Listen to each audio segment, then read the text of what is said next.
Hey there YouTube, this is BK Boudica's little tuning video. So today we're going to be doing the 1997 Mazda Rx7. I thought about starting up into making tunes for videos because apparently that I looked back at that one video that I did a while back ago with the 1995 BMW M5, and it has over 88,000 views, which is surprisingly my most viewed video. So I thought I'll get back into tuning. Maybe I can start finding cars that you guys would like. So we're gonna put the Mazda Ferrari engine inside it, and I think that's basically the max amount of horsepower we can get out of it. That is, I always like to mess around with the engine to see which, figure out which one will supply the best for me. The only thing I hate about those little racing engines is that you can't really do much with it. You can't really upgrade them all the way. As you can see, only 640 horsepower, 458 pounds of torque. And just to make sure, I didn't really remember how much I have for this one. Let's see if it's, what was it? It's like 400 pounds of torque. Okay, I'm sorry, I kind of forgot again. Whoopsie. Well, just going to re-upgrade this.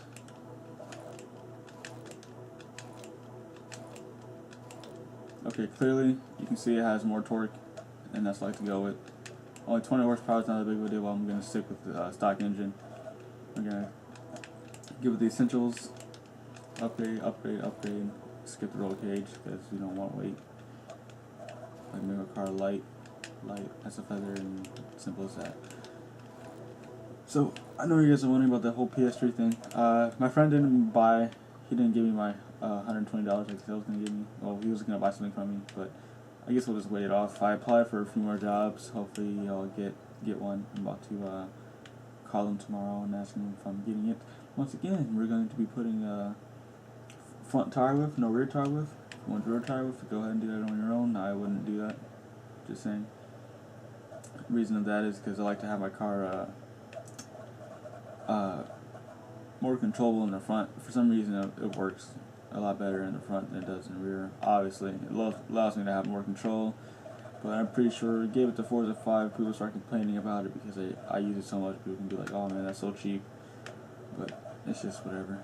I'm still planning on getting Gran Turismo. Right now I'm trying to find me some rims that I would like. And I think I would like these. I think I'll go up 2. Yeah, no. Well, I'll go up 1. So, 17-inch rims, body kit, not really necessary, but we'll see what they have here.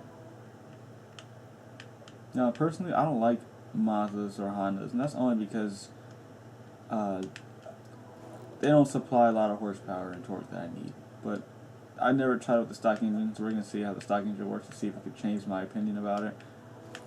And then we'll see how it goes on from there. Obviously, you guys do not have to copy down my tune for exactly what it is. You can clearly make your own adjustments to it, make it more acceptable for your preferences. But if you guys actually like my tunes, that's cool. That's awesome that people actually admire my builds that I do. It's clearly restricted for point shifting, nothing more than that. Because everyone here knows I don't like tandem, and I hate majority of the tandemers. There's only like about 2% of tandemers I've met that I actually like. So I always like to leave the gearing stock to see if we change anything. If you don't have to, then simple as that. Positive in the front, a little negative in the rear. So like 2.3 should be good enough. Toe all the way out there, and then for the front, and then I'll just go with it right there. I always go with less toe in the rear than I do my my camper. I don't know why I'm supposed to have it. Front caster, obviously. To be honest, I have no knowledge in this. I don't really feel any difference, but sometimes whenever I put it at low, I can feel the car starting to oversteer a lot more than it does when I have it at high. So I would rather just leave it at high. So every time I change it to low, it starts spinning out all over the place. So let's soften up everything. This is completely random. I don't need to calculate my springs because I'm just point shifting. I wouldn't think anyone would ever take point shifting that seriously to get into detail with it. So I just like making my spring soft, so I'll have less handling. So less grip in my car. I wouldn't really make it all the way soft because I still need to gain grip every now and then.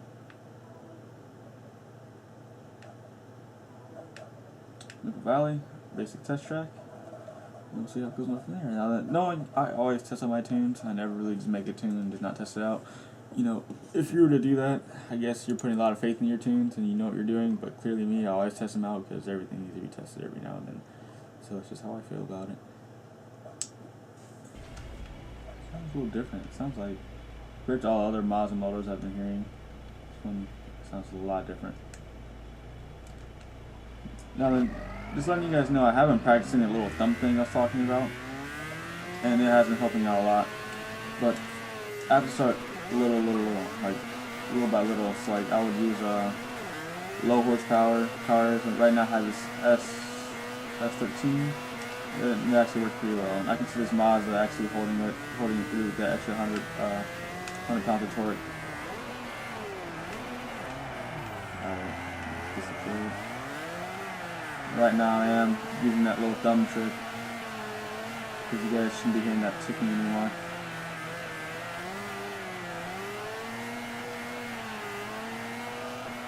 Alright, got a 16.4 first corner. And I'm going pretty slow right now. And I kind of screwed up that corner. That was 100% my fault. Not the Mazda, that was my fault. Still got 25,000 by 1 point. That, I mean, even screwing all that up, I can tell this car is going to be a great car. So, I thought we would just, I wonder if I get a little more slide out of it. I'll leave this right here. I don't really want to change that. PSI seems to be right where it should be. Everything else seems right where it should be. This doesn't really mean anything to me anymore because now I've gotten used to it. I was only tweaking with that when I was doing one track where I needed a perfect entry. So now I don't really need that anymore. So I just put it back to wherever I wanted to go to. And excuse me, have you guys ever noticed that the Mazdas do not have door handles? Oh wait, no, I'm stupid. There we are. I didn't even see them.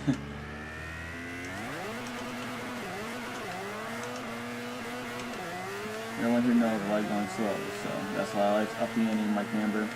And this is the first time I actually hear my Mazda feel out like this. It's going to be very exciting. It makes me start drifting this car more often. The wall, I didn't lose my points. That's the first.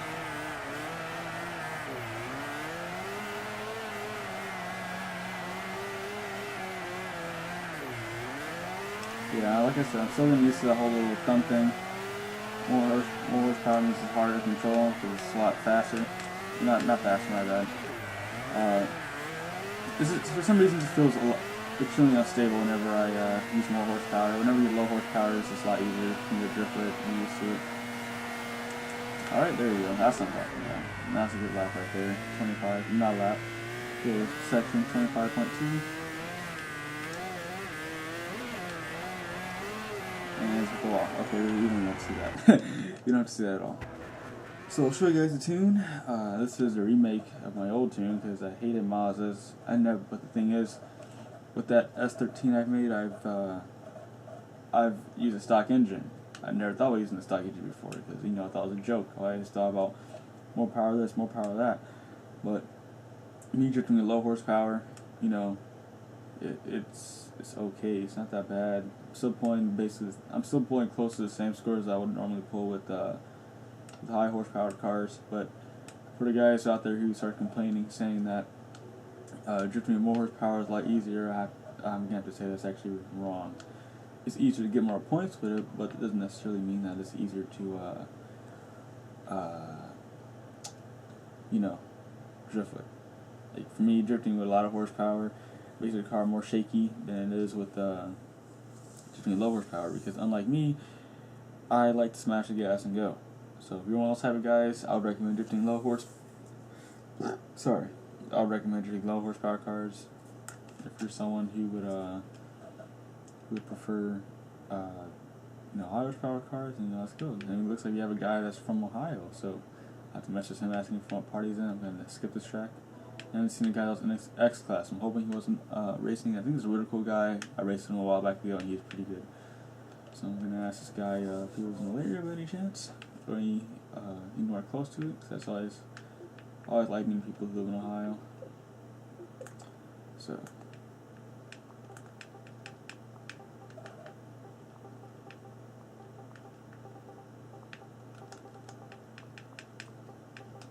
Now about the PS3, I'm still looking forward to getting it, but if I can get this job, you may have something better. If I can get a job, I'm gonna save up a little by little, and then purchase me a project car. I'm still looking forward to that project car. I gotta get it. I mean, that would just be so sweet to actually have something to work on, buy some tools. Me and my mom was talking about it.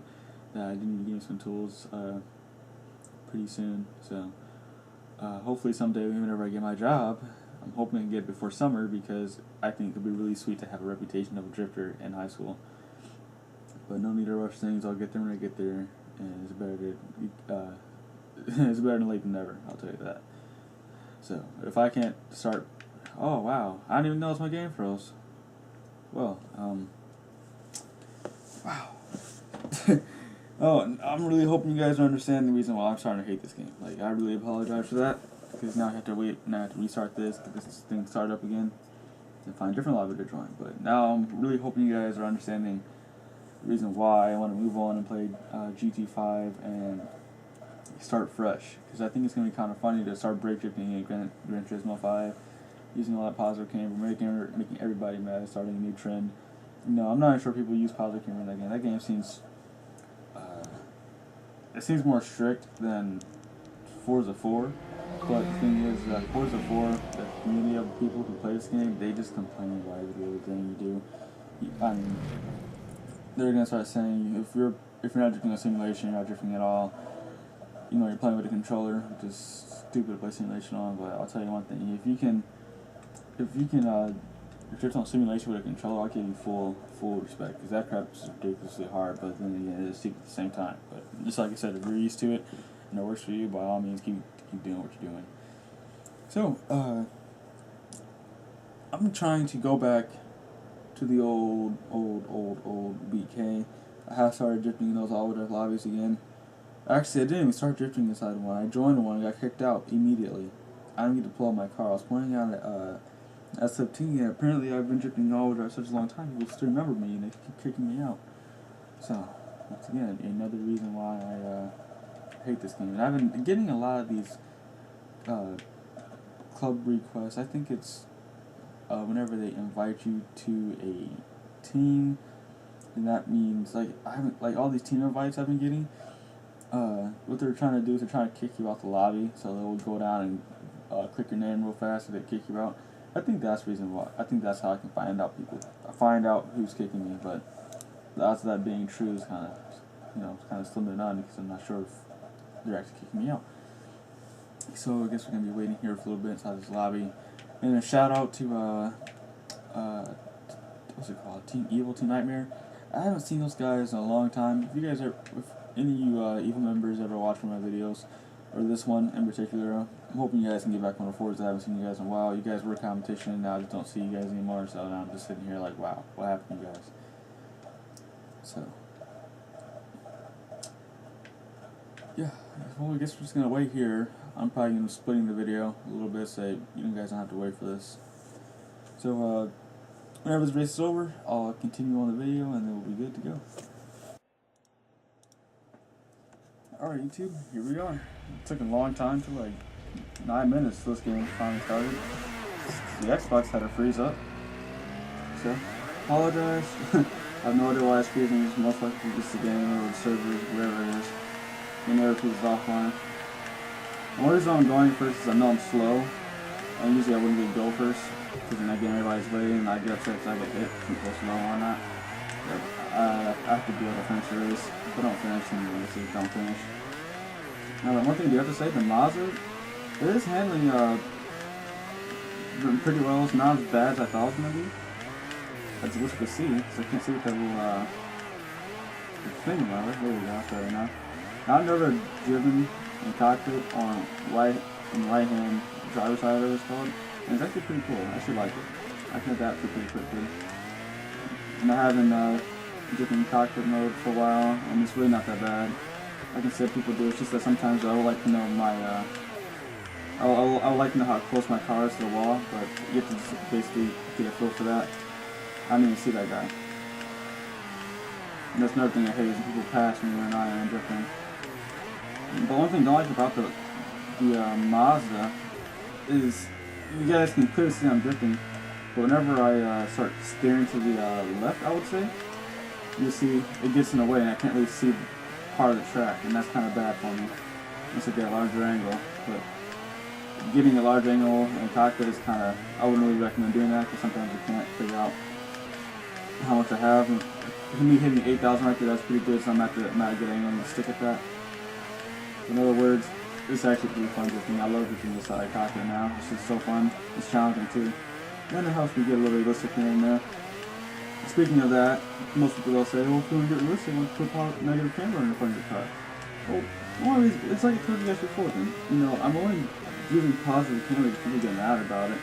I mean, I don't see a difference between, well, I messed it up. Oh yeah, I messed it up. I don't see a difference between negative and positive camber. I mean, I guess it's just me because I get used to so fast.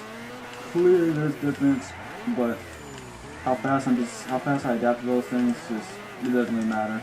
Because you can say one thing and I'll just figure out a way, because next thing you know, they're gonna start complaining about how much horsepower I have and tire width and tires, and you can't please anyone nowadays. I'm hoping you guys can hear me, because right now I'm going back to using my little camcorder that I had before then. Well, that I still have. I use my iPhone this time because I'm too lazy to go grab it. I don't know why this guy's following me. He's going to try to pass me, which I don't like. I'll try to somebody else so he can pass me. I never have my mic in, never make commentaries, but I can't see them because I'm in cockpit. But drifting in cockpit allows me to relax and not have to worry about people behind me, because I'm not going to get tempted to look back like that. Look to the side, and he just hit me because I don't know how in the world he's running to my lane, but try to take me outside, get hit. Happens. I'm just hoping that it's not going to cause me to lose the race. This guy is only pulling a 43,000 for his first lap, but he pulled in higher than that and they have a little problem. Not to mention if I get hit. So most likely I'm going to let everybody pass, so I don't have to deal with these guys anymore. Instantly we just finish the race and just leave me alone. I probably could have got a little more points. Probably got an extra 90 or so more points in that corner. It's not that big of a deal, but now that I'm thinking about it and I've been doing leaderboards, the higher I get up there, the more points I require, and I wish people would start using their brakes. Just gonna stop, let everybody go, let everyone go and spin out in front of me, and then just, like I said, spin out in front of me. As you can see, he clearly killed my lap because he had to hit me. So, once again, Mazda feels great. I actually like this tune. I think I'm about to use this car a little more often now. Because now I'm going to start heading over to a Mazda fan, but I may try a few Hondas as well. I may try more of the lower car cars, because you can lower car cars give me a challenge, and I like a challenge. I've been drifting C classes. I've actually been drifting my E class on Fujimi. Stage D, I think I pulled a 75,000 with it. I can't remember how much I pulled at E class, but someone hit me at the last corner, so I decided not to say the video. I was going to show it to you guys, but whenever I get hit on something like that, I'm trying to get somewhere high up, I get hit. I don't like saving that video. I hate it. It makes me feel like crap. Never had to record that. And I know what you guys are thinking. Never make my videos and never have any of me losing. Well, I hate to say this, but I don't lose that often. Every time I find a good lobby, it's like I told you guys, every time I find a good lobby, I would either get kicked out or I would freeze out. That's the reason why I don't have any of those kind of videos of me actually losing, unless people finish the race, and that's just an everyday thing.